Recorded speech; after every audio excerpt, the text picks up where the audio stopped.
Basically हम लोग single use plastic के बैन के बारे में थीम है।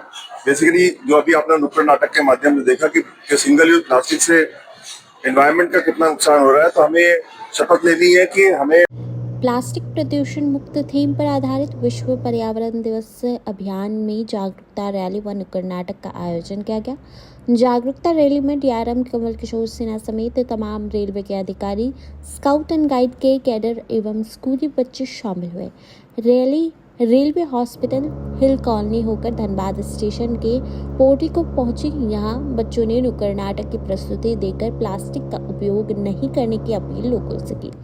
डीआरएम ने अधिकारियों को प्लास्टिक का उपयोग न करने की शपथ दिलाई, साथ ही एक पेड़ मां के नाम का भी संदेश दिया। डीआरएम कमल किशोर सिन्हा ने बताया कि पर्यावरण को प्रदूषण मुक्त बनाने के लिए ज्यादा से ज्यादा पेड़ लगाने की आवश्यकता है। साथ ही साथ सभी यह शपथ भी लेनी होगी कि सिंगल यूज प्लास्टिक का इस्तेमाल बिल्कुल भी ना हो। इसके लिए ज़रूरी है कि बाजार में खरीदारी करने जाए तो अवश्य ही कपड़े का थैला लेकर या जूट का थैला साथ लेकर जाए। प्लास्टिक बैन बोलने से काम नहीं चलेगा, एक विकल्प साथ लेकर चलना होगा। बेसिकली हम लोग सिंगल यूज प्लास्टिक के बैन के बारे में थीम है। बेसिकली जो अभी आपने नुक्कड़ नाटक के माध्यम से देखा कि सिंगल यूज प्लास्टिक से एनवायरनमेंट का कितना नुकसान हो रहा है, तो हमें शपथ लेनी है कि हमें सिंगल यूज प्लास्टिक नहीं यूज करना है, और अगर यूज करना है तो उसको प्रॉपर्ली डिस्पोज ऑफ करना है ताकि वो रिसाइकिल हो सके।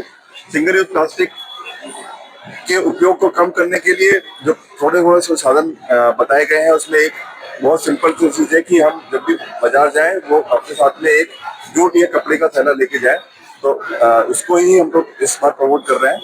तो सिंगल यूज प्लास्टिक का बैन और साथ में उसका ऑल्टरनेटिव यूज पे, ताकि केवल बैन बोलने से काम नहीं चलेगा, उसके ऑल्टरनेटिव के यूज के लिए हम लोग एक जो साधन दे रहे हैं वो उसके बारे में ये अभी आज से हम लोगों ने स्टार्ट किया और इसका समापन 5 जून को होगा। यात्रा के दौरान देखा जाता है कि जो यात्री होते हैं वो खाने के सामान को प्लास्टिक सिंगल यूज प्लास्टिक में जाते हैं, उनके लिए क्या संदेश देना चाहेंगे?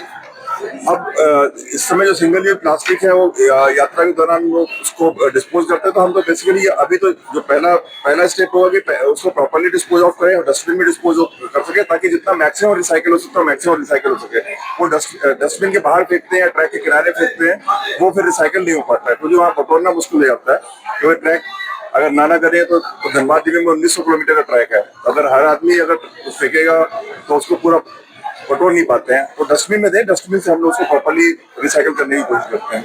ये जो अभियान है एक पेड़ माँ के नाम, इसके लिए धनबाद रेलवे द्वारा क्या कुछ किए जाएंगे? एक पेड़ माँ के नाम पे उसमें अभी धनबाद मंडल में हर आदमी को, हर कर्मचारी को बेसिकली प्रोत्साहित किया जा रहा है कि एक पेड़ आप लगाइए। जैसा कि आपको मालूम ही होगा कि अगर इस समय 25% पेड़ एक्स्ट्रा लगा दिए जाते पूरे अर्थ में, तो हम लोग नेट कार्बन निगेटिव हो जाएंगे।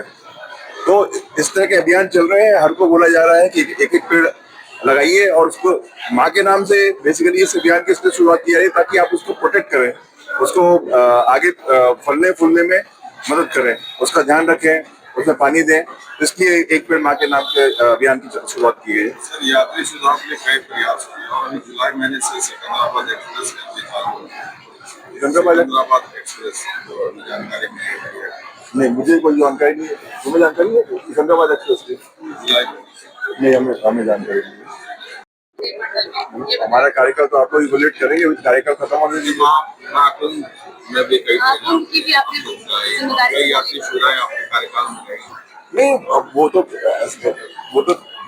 बेसिकली जो सुविधाएं हैं वो सेंट्रल गवर्नमेंट डिसाइड करती है। सेंट्रल गवर्नमेंट से जो हमें फंड मिलता है, जो हमें बेसिकली डायरेक्शन मिलता है, उसके हिसाब से कार्यक्रम हो रहा है।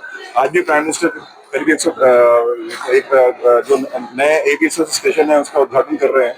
तो ये समय के साथ चलता रहता है। जल्दी हमारे यहाँ 15 स्टेशन, उसका भी काम कंप्लीट होगा, उसका भी अरे जैसे धनबाद का ही है, इसका भी टेंडर 7 दिन के अंदर फ्लोट हो रहा था, 7-8 दिन के अंदर फ्लोट हो जाएगा। ये धनबाद स्टेशन पूरा 300 करोड़ रुपए पूरा बिल्कुल नया बनने वाला है। कैसा एक्सपीरियंस रहा धनबाद रेल मंडल को संभालने का? धनबाद रेल मंडल का एक्सपीरियंस हमेशा ही अच्छा है। लेकर जाऊंगा यह शहर, यह शहर मेरा सम्मान है, मेरा सम्मान है, और मैं अपने शहर को पूरा योगदान दूंगा।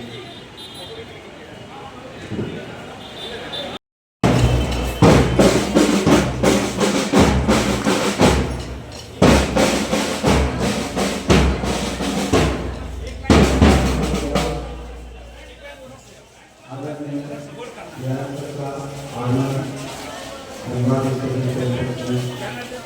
हो रहा है।